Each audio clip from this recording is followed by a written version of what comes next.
Welcome back to the channel. I'm doing a bit of an impromptu video today as it is snowing out right now.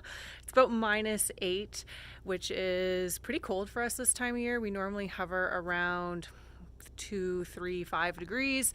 So -8 is not super common. And I thought I would actually heat up a nice warm snack for the chickens because they are all in their coop right now. They do not like the snow, so they're not coming outside. So yeah, a bit of an impromptu video. I want to do more videos like this throughout the year where I just kind of let you know what's going on and some updates as we progress and move towards planting season and all that type of stuff. So let me show you around. So you can see it's definitely snowing. There's no snow yesterday. It had finally all just melted. It's our garden and the chicken coop. Nobody is outside. Oh, I heard that. Let's say hello.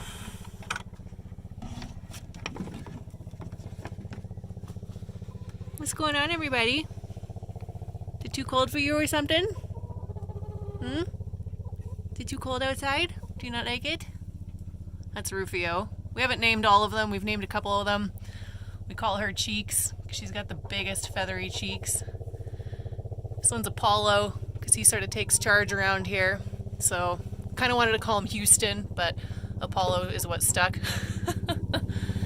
So they're all tucked in today. Not a big fan of coming outside, so we're going to cook them up some squash, some hot squash, and give them a bit of a warm treat to warm up their bellies on this cold day. Another thing we have going on right now is seed starting. I did do a video of this with the dirt blocking, and I am in love with dirt blocking. That is definitely the way I'm going to do it going forward. I'm a bit of an obsessor when it comes to checking my seeds and looking for sprouts, and lo and behold, today we have some sprouts. The thyme has started sprouting. Look at those cute little things. Great job, guys. Keep it up. So the thyme has started to sprout, which is awesome. These first 2 trays are herbs, and then my last 2 trays are onions. I have celery in this tray right here. Celery can take a long time to germinate. Nothing coming up in this one yet, but I'll keep watching every day because that's what you do when you seed start. Ooh, is that something? Oh, we found another one. The one beside it. Very exciting, very exciting. I think that's the basil. Yeah, that's the sweet basil and the lettuce leaf basil. This is working out really well because they're right below a window, and then below this desk is a heat register, which I have turned up to like 15, 17 degrees. So it's actually like quite warm under the desk, which is helping the dirt warm up. And I think that's a really major thing for seed starting is dirt temperature over light. And then the light is obviously more important once things sprout. And then we have Bentley. How you doing, Bentley? How was the seed starting?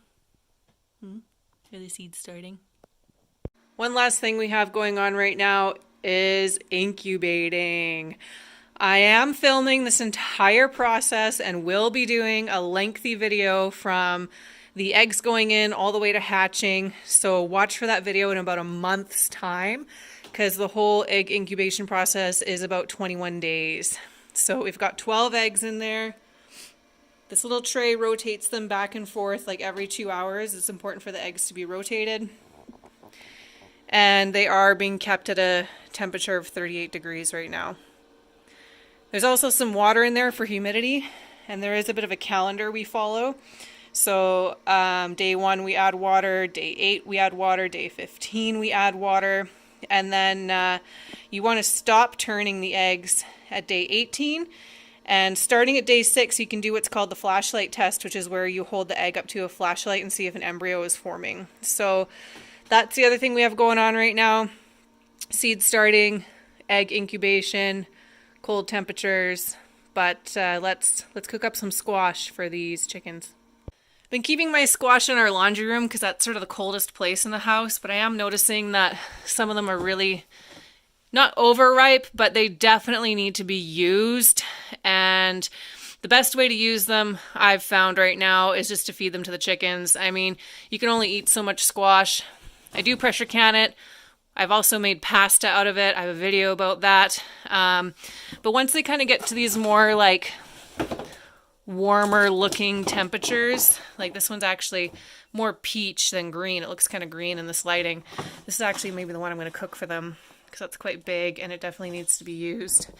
Then, yeah, I mean, squash is super economical to grow. It grows really, really well here.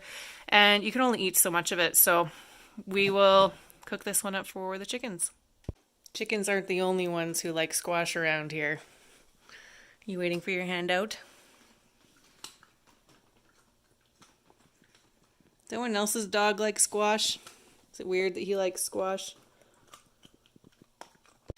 I'm not being too picky about this. I haven't even covered it in oil or anything.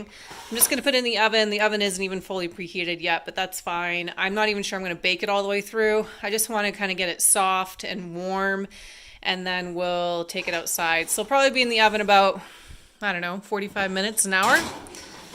Then we'll take that outside for them.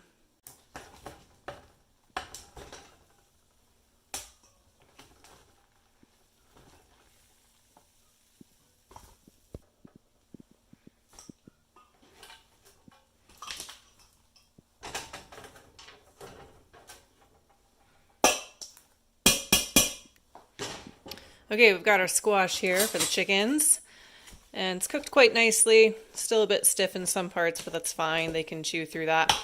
I'm also going to add a couple other things to this. It's really important to increase your chicken's protein in the winter, which we have not been super diligent about.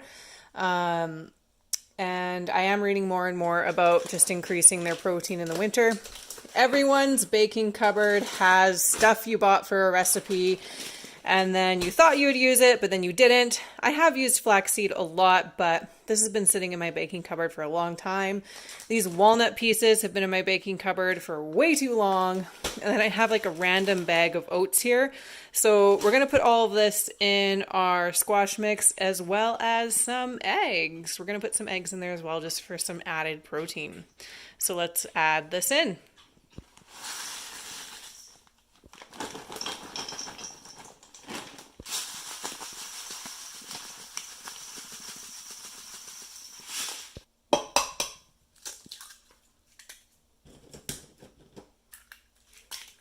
Eggs also are really good for chickens because of the shells. The shells have high calcium, and the chickens require calcium to, ironically, make eggshells.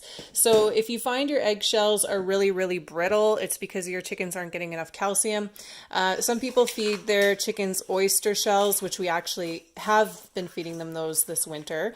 The other thing you can do is actually just feed them back their own eggshells. We put all of our eggshells into a specific container and we crush them down, and then we can just integrate that into their food or what have you. So let's give this a good mix up and we'll go give the chickens a yummy snack.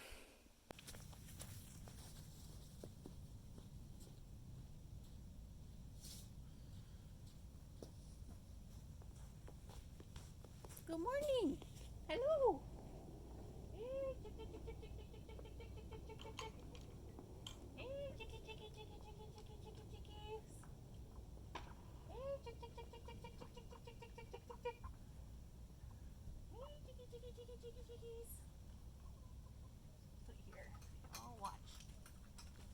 Oh, chickens. Come on. Hey, chick, chick, chick, chick, chick, chick, chick, chick, chick, chick. Hey, chicky, chicky, chickies. Hey, chick, chick, chick, chick, chick, chick, chick, chick, chick, chick, chick, chick.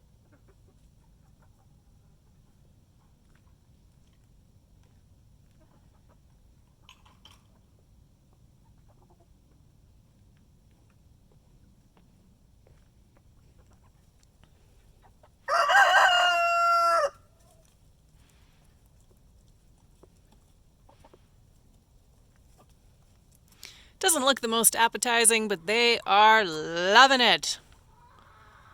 Just loving it. Nice tasty treat on this cold, cold day.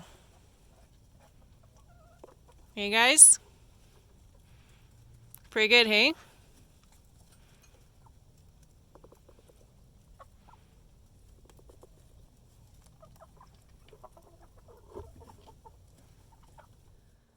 that's all I've really got for today. I want to do more videos like this throughout the year to just kind of update you to the goings on around our little homestead.